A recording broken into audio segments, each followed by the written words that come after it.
So hello दोस्तों, this is Dheeraj कुरे and आज हम करने वाले हैं क्लास 9th का चैप्टर नाजिज्म एंड हिटलर। तो ये काफ़ी इंपॉर्टेंट चैप्टर है जिसमें हम एक cruel Raja Nazis which is Hitler के बारे में जानने वाले हैं। तो चलो जानते हैं और पढ़ते हैं चैप्टर को एकदम अच्छे से। इसमें हम पूरा एनसीईआरटी लाइन बाय लाइन पढ़ने वाले हैं जिससे आपका हर एक पॉइंट क्लियर हो एंड आप अच्छे समझो। In the spring of 1945 में एक 11-year German boy called Helmut was lying in bed and when he overheard his parents discussing something in serious tones. तो 11 साल का लड़का था 1945 में। उसने अपने पेरेंट्स को बातें करते सुना कि कुछ सीरियस बातें करते हुए सुना, एकदम सीरियस टोन पे, गहरी आवाज़ पे।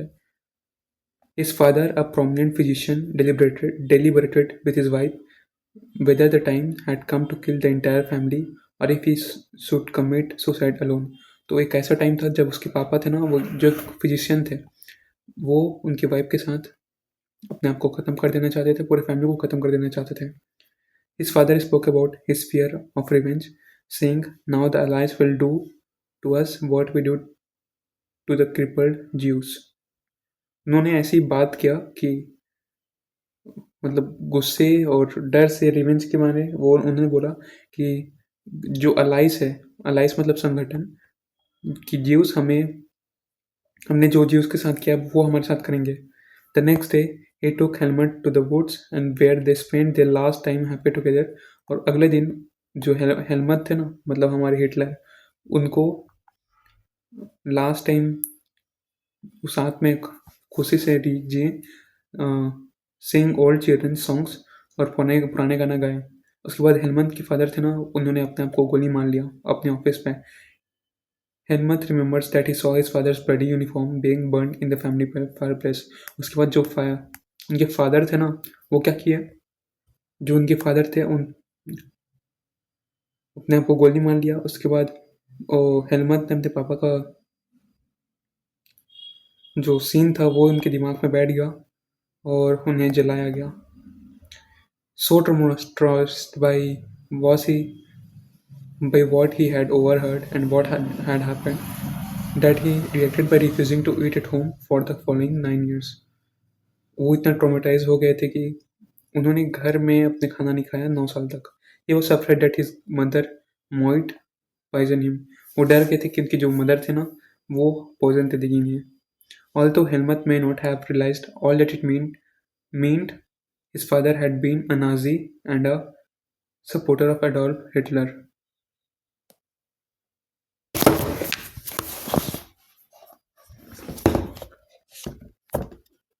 प्लॉट ट्विस्ट गाइस, हेलमट कोई दूसरा बच्चा है। may not have realized it meant his father had been a Nazi। और समझ में आया कि जो फादर थे ना, वो एक नाजी सपोर्टर थे। और सपोर्टर किसके थे? एडोल्फ हिटलर के। Helmut, many of you will know something about Nazis and Hitler. तो आप लोग को कई लोगों को पता होगा नाजीस और हिटलर के बारे में। You probably know that Hitler's determination to make Germany into a mighty power and his ambition of conquering all Europe. तो उनका जो हिटलर का जो सपना था, ये क्या था पता है? पूरे जर्मनी को एक माइटी, बहुत पावरफुल स्टेट वर्ल्ड कंट्री बनाने का और पूरे यूरोप को कब्जा करने का। You may have heard that he killed juice. तो आपने सुना होगा कि उन्होंने ज्यूस को कैसे मारा। But Nazism was not 1 or 2 isolated acts. But जो नाजिज्म है ना, वो एक या 2 एक्ट नहीं है। इट वॉज अ सिस्टम, एक पूरा सिस्टम था। Structure of ideas about the world and politics. एक स्ट्रक्चर ऑफ आइडियाज था किसका? वर्ल्ड और पॉलिटिक्स का। Let us try and understand what Nazism was all about. तो चलो आज हम समझेंगे नाजिज्म के बारे में। And let us see why Helmut's father killed himself. और हम देखते हैं कि हेलमट के फादर ने आखिर अपने आप को मारा क्यों, and what the basis of his fear was, कि उनका डर क्या था। तो in 1945 Germany surrendered to the allies. 1945 में ना जो जर्मनी ना पूरा अलाइज के सामने झुक गए।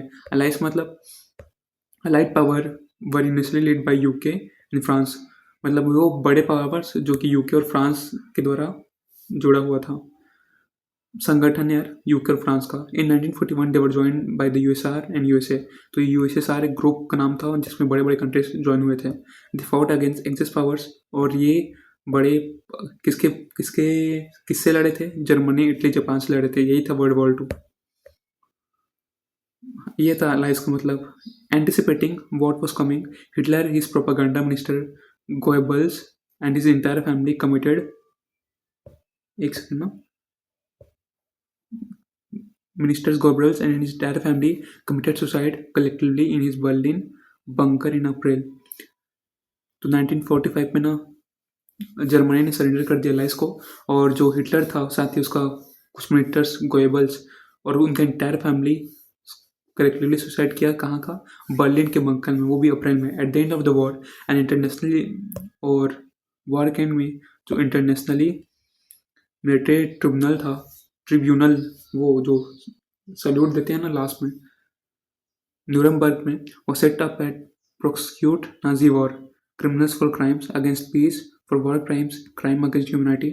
तो एक ट्रिब्यूट कहाँ पे दिया गया था? न्यूरमबर्ग पे। किसके लिए? पीस के लिए, और जो वॉर क्राइम्स के लिए और शांति के लिए दिया गया था यार, क्योंकि बहुत सारे क्राइम्स हुए थे ह्यूमैनिटी के खिलाफ। Germany's conduct during the war specially those actions which came to be called crimes against humanity. वो एक्शन, स्पेशली वो एक्शन जो हिटलर ने किया था इतना बड़ा क्राइम करके ह्यूमैनिटी के खिलाफ। Rise serious moral and ethical questions, उन्होंने कुछ सीरियस मोरल और एथिकल क्वेश्चंस उठाए थे। इनवाइटेड वर्ल्ड वाइड कंडेमनेशन, जिसने पूरे कंडेमनेशन मतलब निंदा कराया था जर्मनी के लिए। एक सेकेंड ना, under the shadow of second world war, जब सेकेंड वर्ल्ड वॉर हुआ था, Germany had waged genocidal world war. तो जब सेकेंड वर्ल्ड वॉर हुआ था तो जेनोसाइडियल वर्ल्ड वॉर हुआ था, killing on large scale leading to destruction of large section of people. मतलब जेनोसाइडियल मतलब है बहुत लोगों को, लाखों लोगों, हजारों लोगों को मारा है, लार्ज स्केल पे लोगों को मारा था। which resulted in the mass of murder selected groups of innocent citizens in Europe। मतलब बहुत सारे innocent बेचारे लोगों को मार दिया गया था यूरोप में। The number of people killed include 6 million Jews, sorry 6 million, एक मिलियन मतलब 10 लाख, 60 लाख जीव्स को मारा गया था, 2 लाख जिप्सेस को मारा गया था, 10 लाख पॉलिश सिविलियंस को मारा गया था, 70,000 जर्मन्स को मारा था, वो considered mentally and physically disabled, जो फिजिकली और मेंटली डिसेबल्ड थे। बिसाइड्स इन्यूमरेबल पॉलिटिकल ओपोनेंट्स है कि कोई भी हो, मार दिए गए थे। Nazis devised an unprecedented means of killing people, that is by guessing them in various killing centres like ostrich. भाई साहब, मतलब गैस के चैम्बर्स में मार दिया था, जैसे कि ऑचविट्स में है। The Nuremberg tribunal sentence only 11 leading Nazis to death. तो ये जो ट्रिब्यूनल था, मतलब ये ग्रुप किसका? नाजिस का, जिसपे खाली 11 को डेथ के लिए बोल दिया था, बाकी को उम्र कैद की सजा दी गई। That is the retribution did come, yet the punishment of the Nazis were far short for the brutality and extent for their crimes। लेकिन ये जो क्राइम था इन दोनों ने किया था, उसके मुकाबले इन लोगों को जो सजा मिला वो काफ़ी कम था। बहुत लोगों को मारा भाई, 60 लाख देख लो, ये इतना भयंकर लोगों को मारा था। The Allies did not want to be as harsh on defeated Germany as they had been after the First World War। तो जो अलाइज थे ना, वो इतना हार्श नहीं होना चाहते थे जर्मनी के लिए जो जर्मनी था फर्स्ट वर्ल्ड वॉर पे। Everyone came to feel that the rise of Nazi Germany could be partly tracked back to the German experience at the end of the First World War। सबको लगा था कि जो Nazi का जो Germany था वो राइज करेगा। एक्चुअली जो नाजी का जर्मनी था ना, का जो आतंक था वो फर्स्ट वर्ल्ड वॉर पे आप देख ही सकते हो क्या है, ये एक्सपीरियंस कैसा था, देखते हैं। The birth of Weimar Republic. Weimar Republic क्या है हम जानने वाले हैं इस टॉपिक पे। जर्मनी है powerful empire in the early years of 20th century पे एक पावरफुल एम्पायर था। For the first world war, इन्होंने फर्स्ट वर्ल्ड वॉर लड़ा था कब? 1914 to 1918 alongside the Australian empire and against the allies England France. किसके साथ लड़ा था? ऑस्ट्रेलियन एम्पायर के साथ। किसके खिलाफ? अलाइज जैसे कि इंग्लैंड, फ्रांस, रशिया के खिलाफ। All join the war enthusiastically मतलब उत्साह सहित इन्होंने जो वॉर ज्वाइन किया था, hoping to gain from a quick victory. इनको लगा था क्विक विक्ट्री मतलब आसानी से जीत जाएंगे। Little did they realise that the world war would stretch on. और कुछ समय बाद इनको रियलाइज़ हुआ कि जो वॉर है वो और लंबा चलेगा, eventually draining Europe of its over resources. जो धीरे धीरे ये जो वॉर था ना, यूरोप का सारा रिसोर्सेज खाली कर दिया, मतलब ज़रूरत की चीज़ें जैसे खाना पीना, रोटी कपड़ा मकान पैसे। Germany made initial gains by occupying France and Belgium. तो जर्मनी ने इनिशियल गेन उठाया कैसे, फ्रांस एंड बेल्जियम को ऑक्यूपाई करके। However the allies strengthened the US in 1917 and won. लेकिन जो जब यूएस ने इस वॉर में एंट्री मारी 1970 पे, तो वो जीत गया और जर्मनी हार गया, और दूसरे सेंट्रल पावर नवंबर 18 में हार गए। The defeat of imperial Germany and the abdication of the empire gave an opportunity to parliamentary parties to recast German polity। तो जो जर्मनी का जो हार था,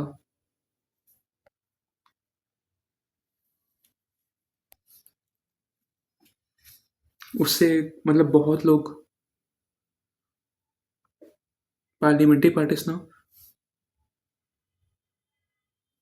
जो जर्मनी का पॉलिटी था वो उसको बदल दिया गया राजनीति हारने के बाद। A national assembly met at Weimar. एक नेशनल असेंबली वीमार में बना था। Establish a democratic constitution with a federal structure. तो वहाँ पे एक डेमोक्रेटिक इंस्टीट्यूशन बनाया गया जर्मनी के लिए। Deputies were now elected to German parliament. और जो बड़े बड़े अधिकारी थे वो इलेक्टेड हो रहे थे जर्मन पार्लियामेंट के लिए। या फिर रिच स्टैग, इसका नाम था जर्मन पॉलिटी का। हाईलाइट कर देते हैं भाई इसको, Reichstag. On the basis of equal and universal votes cast by all adults including man. और किस बेसिस पे इलेक्ट हो रहे थे, वोट के थ्रू। वो जो लोग एडल्ट हो गए थे इंक्लूडिंग वो man and women. This Republic power however was not received well bye its own people, largely because of the terms it was forced to accept after Germany's defeat at the end of the First World War। हालांकि जो Republic state जो इन्हें मिला था वो उतना enjoyable नहीं था। क्यों? क्योंकि जो जर्मनी ने कांड किया था उसके ऊपर बहुत सारे फाइन्स लगे थे, जिसका फर्स्ट वर्ल्ड वॉर के लिए उसको ज़बरदस्ती भरना पड़ा था। द पीस ट्रीटी, और उसके बाद एक पीस ट्रीटी साइन किया गया था वर्साइलिस पे विथ अलाइस। अलाइस मतलब बड़े पावर जैसे कि USA, USSR, was a harsh and humiliating peace. एक काफ़ी बुरा और ह्यूमिलेटिंग पीस, मतलब मजाकनी शांति था। Germany lost its overseas colonies. और जर्मनी ने अपना जो कॉलोनीज था समुद्र के बाहर, मतलब समुद्री तट की तरफ जो कॉलोनीज था, a tenth of its population, 30% of its states, 75% of its iron, 26% of its coal to France and Poland and Denmark and Lithuania. मतलब इतने सारे चीज़ें इन लोग हार गए, अपना गंवाना पड़ा। The allied powers of demilitarise Germany to weaken its power. जो अलाइड पावर थे ना, उसने जर्मनी के पावर काफ़ी कम कर दिया था। द वॉर गिल्ड क्लॉज, जो वॉर के वजह से जो गिल्ड था, held Germany responsible for the war and damages the allied countries suffered. जो वर्ल्ड गिल्ड क्रॉस था, में भी एक ग्रुप हो जो जिसने जर्मनी को रिस्पॉन्सिबल ठहराया वॉर और डैमेजेस के लिए, जो कि अलाइड कंट्रीज़ को, जिस वजह से अलाइड कंट्रीज़ को भुगतना पड़ा। Germany was force to pay compensation amount to 6 billion. तो जर्मनी को एक कंपनसेशन देना पड़ा, कितने का, 6 बिलियन यूरो है शायद। The allied armies also occupied the resource rich Rhineland for much of the 1920s। इन्होंने कई सारे कंट्रीज़ को, मतलब कई सारे रिसोर्सेज को यूज़ किया। कहाँ का? जर्मनी का। Many Germans held the new Weimar Republic responsible for not only the defeat in the war but the disgrace at Versailles। और जर्मन्स को लगने लगा कि जो डिफीट का कारण था ना वो वेइमर रिपब्लिक है। और खाली वही नहीं, उन्होंने जो बेइज्जती सही वर्साइलिस पे, वो भी ये वेइमर रिपब्लिक के कारण हुआ। 1.1 द इफेक्ट्स ऑफ वॉर। जो वार का इफेक्ट था वो क्या हुआ था?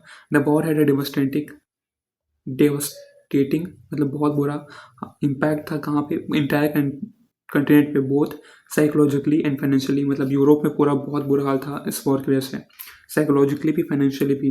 From a continent of creditors, Europe turn into one of the debtors. जो कंट्री जो दूसरों को पैसे देता था, वो अब खुद उधार लेने लग गया है। पहले ये लोग पैसे देते थे दूसरों को, अब ये खुद उधारी में जी रहे थे। Unfortunately the infant weimar republic was being made to pay for these sins and old empire।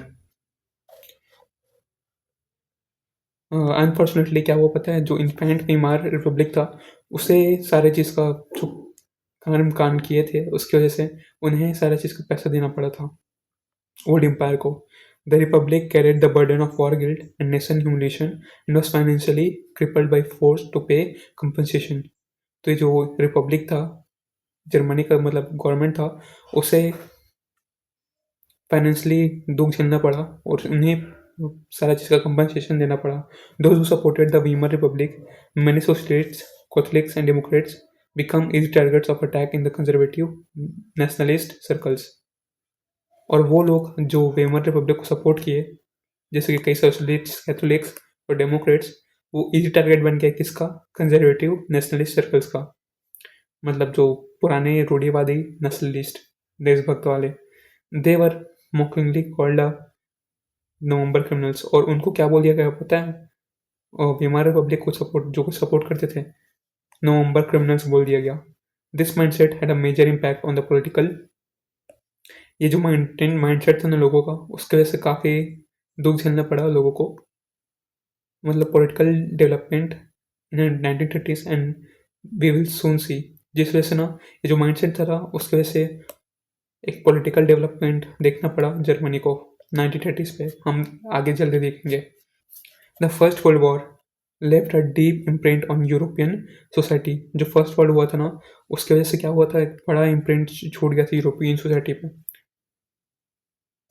मतलब निशान छोड़ गया था यूरोपियन सोसाइटी पे और उनकी पॉलिटिक्स पे छाप छोड़ गया था। Soldiers came to be placed above civilians.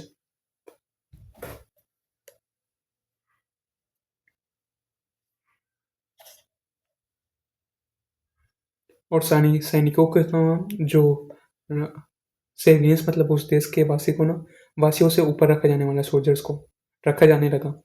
Politicians and publicists laid great stress on the need for men to be aggressive, strong and masculine। जो पॉलिटिशियंस थे, नेता थे, साथ ही जो पब्लिसिस्ट थे, मतलब पब्लिक फिगर थे, उन्होंने मतलब बहुत स्ट्रेस दिया मतलब मर्दों को कैसे होने के लिए, एग्रेसिव होने के लिए, स्ट्रॉन्ग एंड मस्कुलिन होने के लिए। The media glorified trench life. और जो मीडिया थे ना, उन्होंने ग्लोरीफाई किया क्या, मतलब एक ऐसा लाइफ जिसमें ना जो लोग सैनिक थे वो गड्ढा खुद के रहते थे। The truth however was the soldiers lived miserable lives in this trenches. लेकिन सच्चाई ये था कि जो सोल्जर्स थे वो बहुत ही बुरी लाइफ जिए थे इन ट्रेंचेस के अंदर।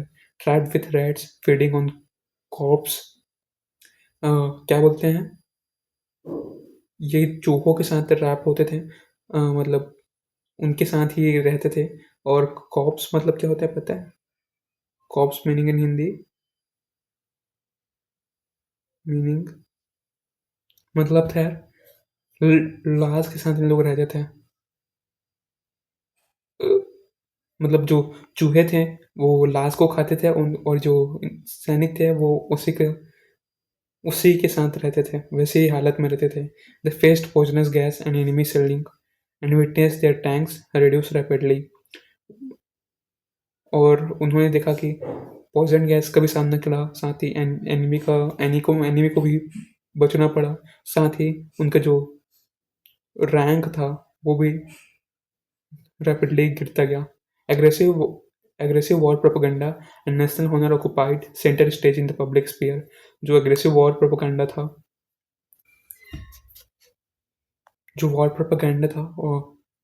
और जो नेशनल हॉनर था ऑक्युपाइड सेंट्रल स्टेज, उन्होंने मेन स्टेज हासिल किया पब्लिक स्पेयर में, पब्लिक के around. Will popular support grew for conservative dictatorship that had recently come into being. मतलब लोग ना चाहते थे कि डिक्टेटरशिप वापस आ जाए, जो अभी अभी हुआ था। Democracy was indeed a young and fragile idea. और जो डेमोक्रेसी का जो आइडिया था वो काफ़ी पुराना और बकवास आइडिया था बोल रहे हैं, which could not survive the establishment of in the instabilities of interwar Europe, जो वहाँ टिक नहीं सके। उसके बाद देखते हैं क्या हुआ। 1.2 Political radicalism and economic crisis. The birth of Weimar Republic coincided with the revolutionary uprising of Spartacus League on the pattern of Bolshevik revolution in Russia. उसके बाद क्या हुआ देखते हैं।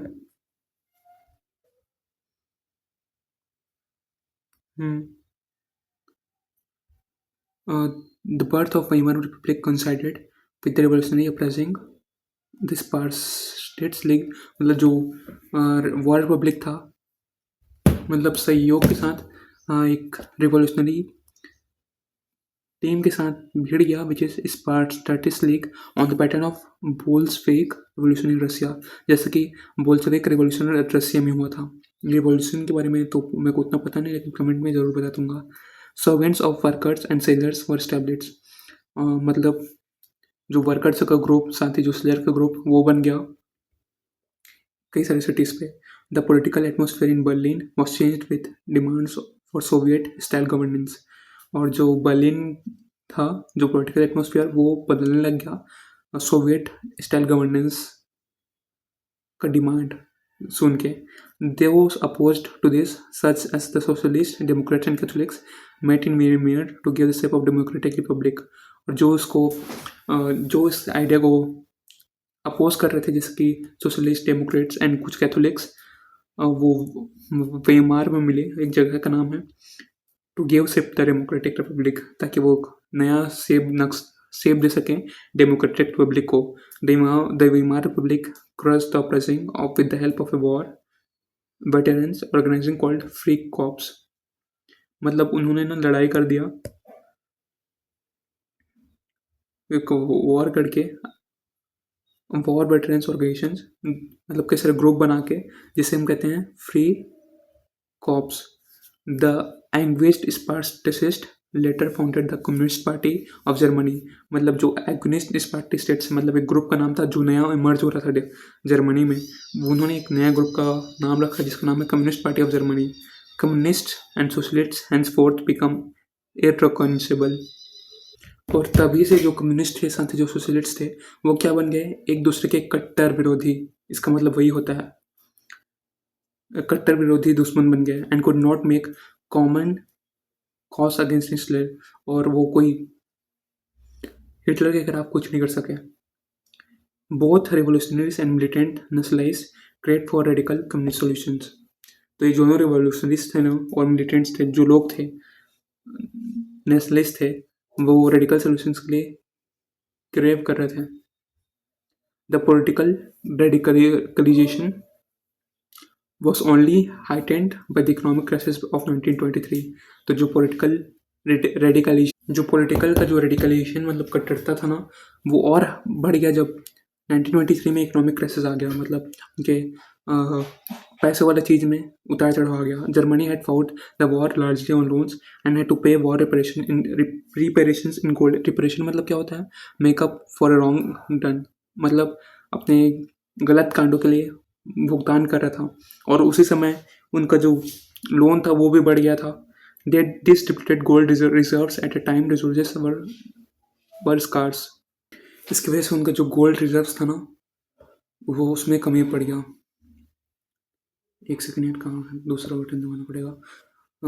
फिर 1923 में जर्मनी रिफ्यूज टू पे the French occupied it's leading industrial area, पर जर्मनी ना 1923 में मना कर दिया फ्रेंच को कि वो अपना इंडस्ट्रियल एरिया नहीं देगा। To claim their coal area जिसका नाम है कॉर रोहर, और Germany retaliated with passive resistance and printed paper currency recklessly, तो जर्मनी ना वो पेपर करेंसी छापना स्टार्ट कर दिया रेक्लेसली, जिससे गरीबी कम हो। With too much printed money in circulation the value of German mark fail, उसके बाद ज़्यादा प्रिंटिंग की वजह से जो वो क्या था पैसे का जो वैल्यू था वो गिर गया। In April the US dollar was equal to 24,000 marks, जो जर्मनी का करेंसी मार्क था, तो अप्रैल में क्या हो गया, एक मार्क का वैल्यू 24,000 मतलब इतना ज़्यादा हो गया था। इन जुलाई 353,000 3,53,000 marks. In August, 4 भाई 46,000 सॉरी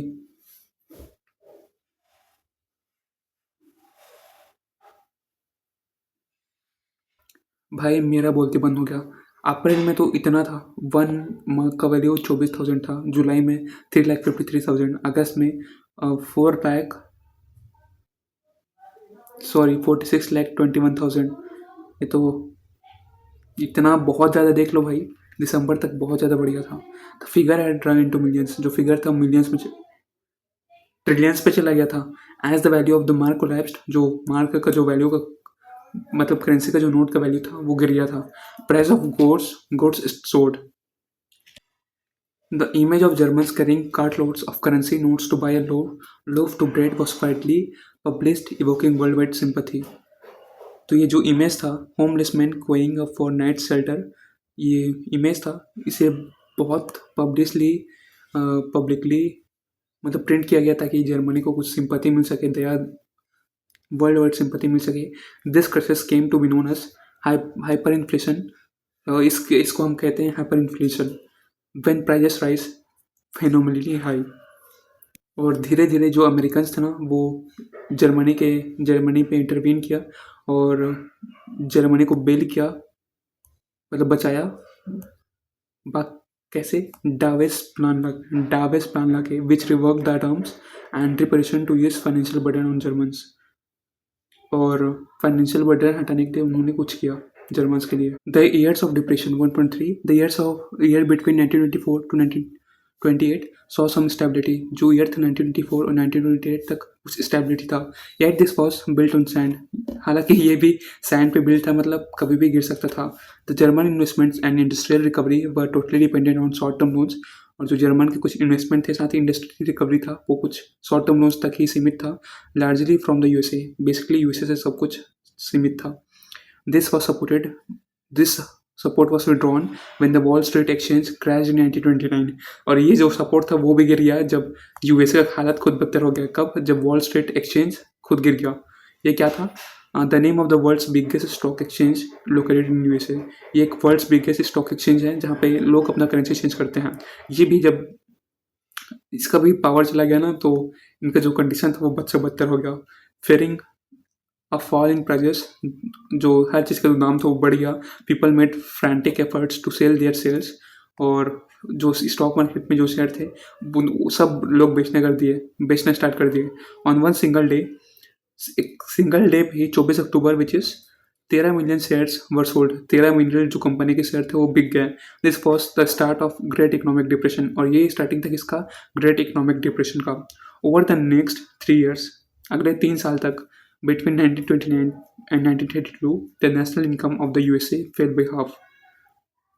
2 साल में जो 1929 एंड 1992 के बीच में जो नेशनल इनकम था यूएसए का वो पूरा हाफ हो गया।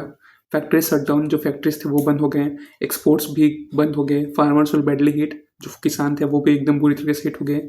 स्पेकुलर्स will drop their money from the market, और जो स्पेकुलेटर्स थे जो पैसे डालते थे मार्केट पे उन्होंने अपना पैसा निकाल दिया। The effects of this recession in the US economy were felt world widely, और यूएस को जब कुछ हमला होता है तो पूरी दुनिया को झटका लगता है, और यही हुआ। The German economy was the worst hit by economic crisis. तो जर्मन इकोनॉमी था ना वो सबसे ज़्यादा बुरा हिट हुआ था इस इकोनॉमिक क्राइसिस की वजह से। By 1932 industrial production was reduce to 40% of the 1929 level, और 1932 के जो इंडस्ट्रियल प्रोडक्शन था वो 40% तक गिर गया 1929 के मुकाबले। वर्कर्स लॉस्ट देयर जॉब्स, जो वर्कर्स थे उन्होंने अपना जॉब खो दिया, और उनके जो वेजेस थे वो कम हो गए। The number of unemployment touched an unprecedented 6 million, जो अनएम्प्लॉयमेंट का जो लेवल था वो 6 मिलियन तक पहुंच गया। On the streets of Germany you could see man in placards around their neck saying willing to do any work, और street पे जर्मनी के आप देख सकते थे लोग प्लेस कार्ड्स चिपका के रखते थे कि वो कोई भी वर्क करने के लिए तैयार हैं। अनएम्प्लॉयमेंट यूज प्लेट कार्ड्स और सिंपली सेट स्ट्रीट कॉर्नर्स, और जो अनएम्प्लॉयड बेरोजगार यूथ थे वो स्ट्रीट पे बैठे रहते थे या फिर कुछ कार्य करते रहते थे और desperately queued up at the local employment exchange, और या फिर लोकल एम्प्लॉयमेंट एक्सचेंज के ना वहाँ पे खड़े रहते थे। एज जॉब्स डिसअपियर्ड, जैसे जॉब्स डिसअपियर हो गए, the youth took to criminal activities, जो यूथ थे वो क्रिमिनल एक्टिविटीज़ करने लग गए। मतलब हाँ, यही पैसे का कमी होती तो इंसान कुछ भी करने लग जाता है। मतलब ऑब्वियसली यार खाना चोरी चकारी करने लग गए होंगे। And total despair become common place, और पूरा दुख एक ही जगह पे हो गया। The economic crisis created deep anxieties and fears in public. जो इकोनॉमिक क्राइसिस था वो एकदम डीप एंजाइटी और फियर पैदा कर गया जर्मनी लोगों में। The middle classes specially salaried employees and pensioners saw their savings diminish when the currency lost its value. और जो मिडिल क्लास थे और चाहे साथ ही जो लोग पेंशन के ऊपर जीते थे वो उनका जो करेंसी का जो वैल्यू था वो पूरा गिर गया, साथ ही उनका जो सेविंग था वो गायब होने लगे। Small businessman, self employed and retired suffered as their business got ruined। और जो स्मॉल बिजनेसमैन थे साथ ही जो लोग सेल्फ एम्प्लॉयमेंट थे उनका बिजनेस खराब हो गया। The section of society were filled with the fear of proletarianisation. इसका मतलब क्या होता है, ये वो सेक्शन ऑफ सोसाइटी थे जिन्होंने ये फियर झेला। इसका मतलब है to become impoverished the level of working classes, मतलब एकदम गरीब लेवल का क्लास बन गए ऐसा उनको डर था। An anxiety of being reduced to the ranks of working class और व्हाट्स स्टिल द एम्प्लॉयमेंट, मतलब उनका जो डर था वो एकदम हकीकत में बदल गया, एकदम गरीबी छा गई। Only organised workers could manage to keep their heads above water. खाली जो बड़े बड़े लोग वर्कर थे वही लोग माइनस किए कि अपना जो कहावत है ना, पानी सर से ऊपर वाला, तो वही जो लोग एकदम अच्छे खासे वर्कर थे उन लोग बस टिक पाए। But unemployment picked their bargaining power, और अनएम्प्लॉयमेंट की वजह से ना जो बार्गेनिंग पावर था वो भी कम हो गया। बार्गेनिंग पावर था वो एकदम कमज़ोर हो गया। Big business was in crisis, जो बड़े बड़े बिजनेस थे वो क्राइसिस में आ गए। The large mass of peasantry was affected by sharp fall in agriculture prices in women. जो पेसेंट्री जो किसान करते थे वो अफेक्ट हो गए पूरा बुरी तरीके से, और एग्रीकल्चर प्राइस और वुमेन थे वो भी कम हो गया। मतलब दिहाड़ी करने जाते थे तो उसका जो प्राइस था वो एकदम कम हो गया। Unable to fill their children's stomach, कितना बुरा हालत हो गया जब लोग अपने बच्चों का पेट पाल नहीं सकते थे। Were filled with a sense of deep disappear, जिससे बहुत बड़ा दुख उस समय झेलना पड़ा था। Politically to the Weimar republic was fragile, politics में भी जो वेमार रिपब्लिक था वो एकदम कमज़ोर हो गया था। The Weimar constitution had some inherent defects, और जो वेमार कॉन्स्टिट्यूशन था उसके अंदर कुछ डिफेक्ट्स आ गए थे which made it unstable and vulnerable to dictatorships, और जिसकी वजह से जो रिपब्लिक था वो डिक्टेटरशिप की तरफ बढ़ता गया। वन वॉज प्रोपोर्शनल रिप्रेजेंटेशन, जिसकी वजह से this made achieving a majority by any one party near impossible task, और एक पार्टी के से देश को संभालना बहुत मुश्किल हो रहा था। लीडिंग टू रूल बाई कोalitions, मतलब संघ। कोalition मतलब क्या होता है पता है, जब दो तीन पार्टी एक साथ मिलकर देश को चलाएं। हाँ, अब सिर्फ ठीक ऐसा ही हुआ। अदर डिफेक्ट वॉज आर्टिकल 48, तो एक अदर डिफेक्ट था वो है article 48 which give president the powers to impose emergency, जिसकी वजह से जो आर्टिकल 48 क्या था, जिसकी वजह से जो प्रेसिडेंट थे ना वो इमरजेंसी घोषित कर सकते थे देश में। Suspend civil rights and rule by decree, civil rights को घटा दिया गया, और डिक्री मतलब यहाँ पे था, सॉरी डिक्री मतलब कुछ और है। उनका सारा का रूल, सबका पावर घट गया। Within its short life, और within its short life the Weimar republic saw 20 different cabinets lasting on an average 239 dates and liberal use of Article 8, 28, 48, और एकदम शॉर्ट टाइम पे पीरियड में जो Weimar Republic थे ना उसने 20 different जो कैबिनेट थे वो उसमें खाली 239 डेज बचे थे। साथ ही एक लिबरल यूज़ है आर्टिकल 48 का वो यूज़ हुआ। Yet the crisis could not be managed, साथ ही ये जो क्राइसिस था वो भी मैनेज ना हो पाया. People lost confidence in democratic parliamentary system which seem to be offer no solutions. इस वजह से जो लोगों का भरोसा था डेमोक्रेसी पे वो हट गया. तो ये था हमारा टॉपिक. मिलते हैं नेक्स्ट टॉपिक पे. Then be happy. जय.